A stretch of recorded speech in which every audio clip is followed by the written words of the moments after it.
In the mid-1970s, the motorcycle world was shifting. Familiar names like Harley-Davidson, Ducati, and Triumph were still around, but their glory was beginning to fade under a new wave from the East. Japan, after years of learning and refining, was ready to strike back. And leading that charge, Kawasaki unleashed a name that made the world stop and stare: the KZ1000.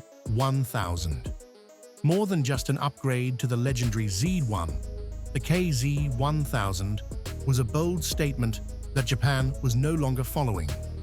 With 1,000 cubic centimeters of displacement, muscular design, and standout performance, it quickly became Kawasaki's flagship icon for an entire decade. But what exactly made this machine so special? And why is the KZ1000 still remembered as an irreplaceable legend? The answers lie in the journey you're about to discover. When the Kawasaki Z1 debuted in the early 1970s, it created a shockwave. Its 903 cubic centimeter DOHC engine, both powerful and smooth, forced European and American competitors to be cautious. But instead of resting on their laurels, Kawasaki decided to take a bold step forward. A complete upgrade that gave birth to the KZ1000. At the core of the KZ1000 was an engine bored out to 1,015 cubic centimeters. Although it was only about a 10% increase compared to the Z1, the results were outstanding.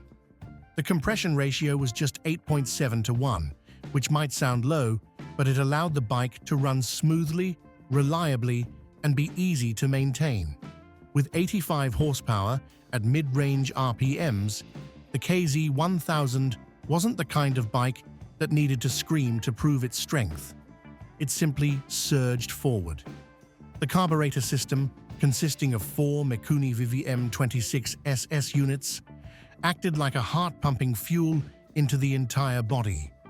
Every twist of the throttle was answered quickly and decisively. The 5-speed transmission transferred power smoothly, allowing the rider to stay in control in all situations. But it was only when riders opened it up on a straightaway that the KZ1000 revealed its true nature. In 1977, Cycle World magazine called the KZ1000 the fastest stalker we've ever tested. A strange title perhaps, but entirely deserved. The bike accelerated from 0 to a quarter mile in just 12.6 seconds, reaching a top speed of about 135 miles per hour. In an era when most motorcycles struggled below the 100-mile-per-hour mark, those numbers seemed as if they came from another world. Yet what made the KZ1000 different wasn't just its acceleration. It was the way it delivered power with confidence and composure. There was no panic, no need for professional racing skills. It was fast, but it didn't make the rider feel threatened. And that is why it was loved by both racers and everyday riders. On major city streets, the growl of the KZ1000's engine was a sound both familiar and commanding. But surprisingly, not all KZ1000s belonged to speed enthusiasts. There was a special variant of this motorcycle, forever associated with a serious image and flashing red and blue lights. That was the KZ1000P, a version built specifically for law enforcement, most famously, the California Highway Patrol. While the civilian version was the choice for speed lovers, the police version represented reliability and endurance. The KZ1000P didn't require major changes. Kawasaki only added a fiberglass front fairing, side mounts, and a dedicated electrical system for lights and sirens. These small modifications, combined with the already powerful engine, were enough to turn it into the perfect law enforcement tool. Americans became accustomed to the sight of officers riding KZ1000Ps, flying down highways with an upright posture focused eyes, and the deep rumble of the exhaust echoing behind them. They didn't just enforce the law, they embodied order and authority. Many who had ridden the civilian KZ1000 described the mixed feeling of pride and anxiety when they found themselves chased by an almost identical version bearing a police badge.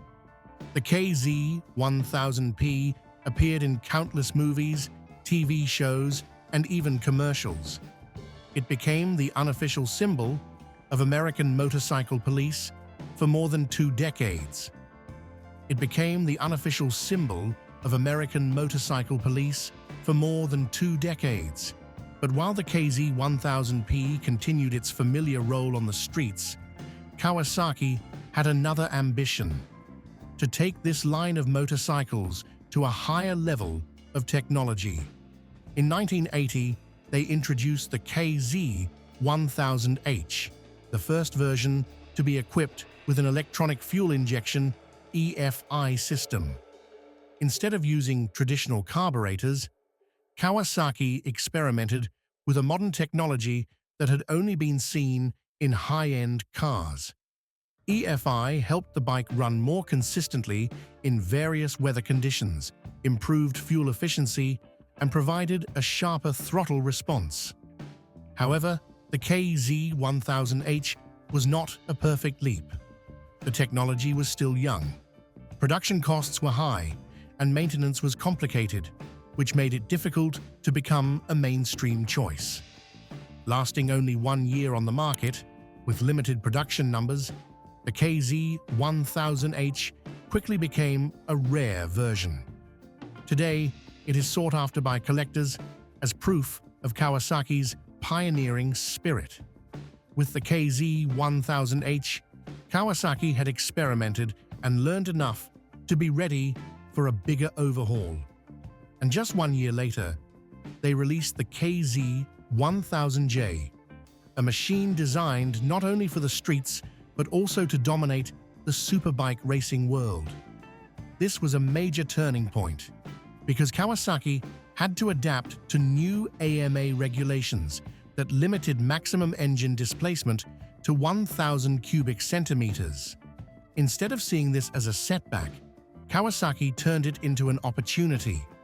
The 1,015 cubic centimeter engine was refined down to 998 cubic centimeters, but a series of internal upgrades transformed the J into a true beast.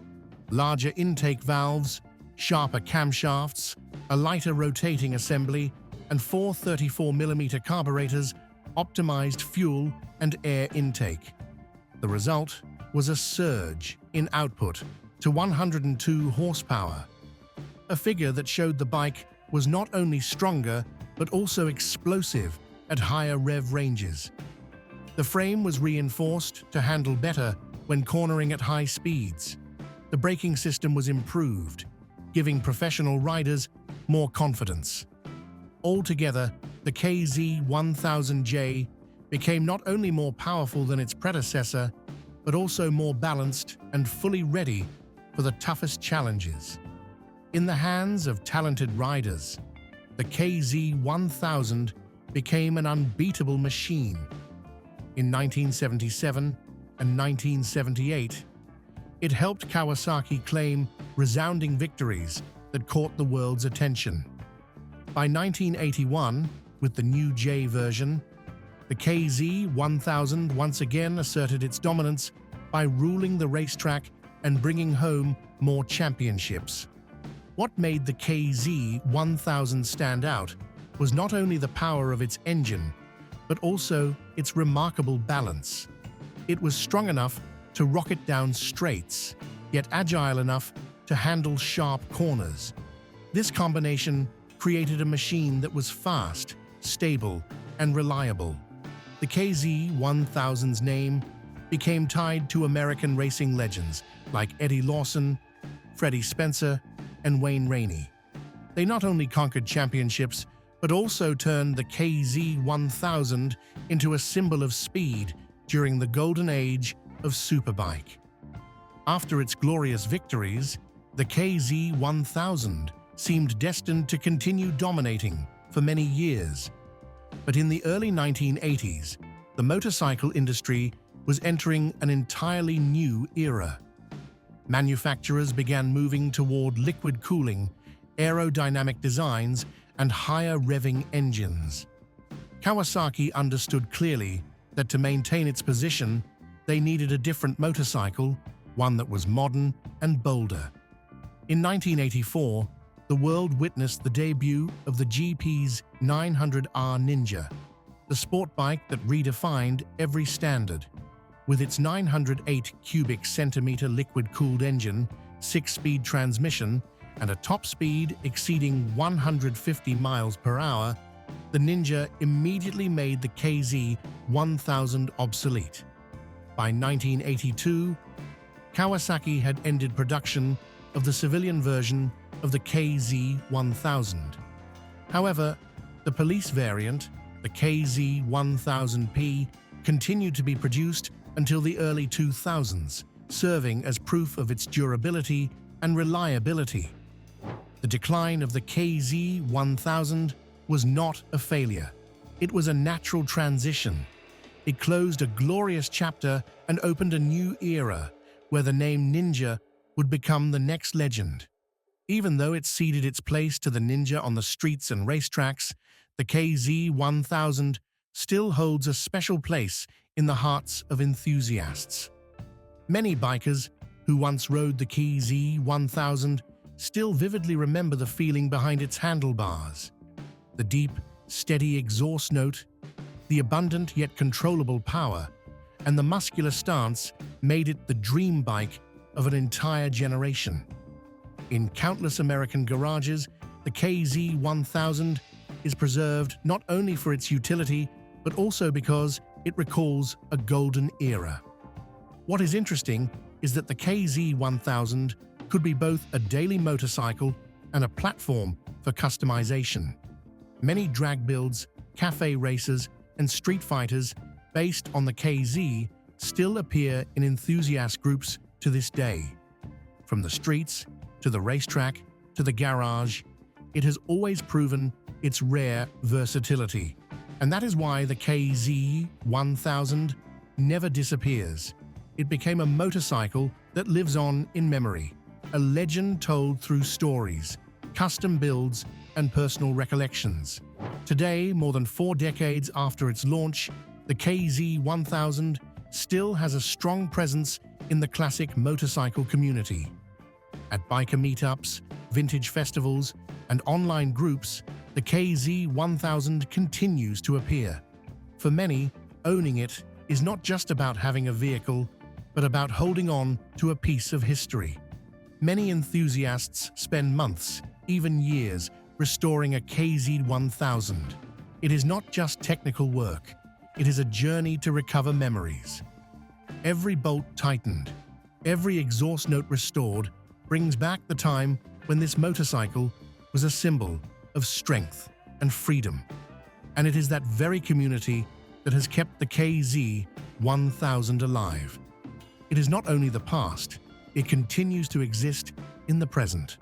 From private garages to major exhibitions, the KZ1000 proves that it truly deserves to be called a legend. Looking back at the journey of the Kawasaki KZ1000, we don't just see a motorcycle. We see a moment in history where Japan stepped onto the world stage, challenged the giants, and left a lasting mark. The KZ1000 was once the king of the streets, the trusted partner of American police, a warrior on the racetrack, and now a treasure in collectors' garages. It proved that when a machine is built with passion and vision, it can live far beyond its era. If you've ever owned, dreamed of, or simply admired the KZ1000, share your story in the comments below.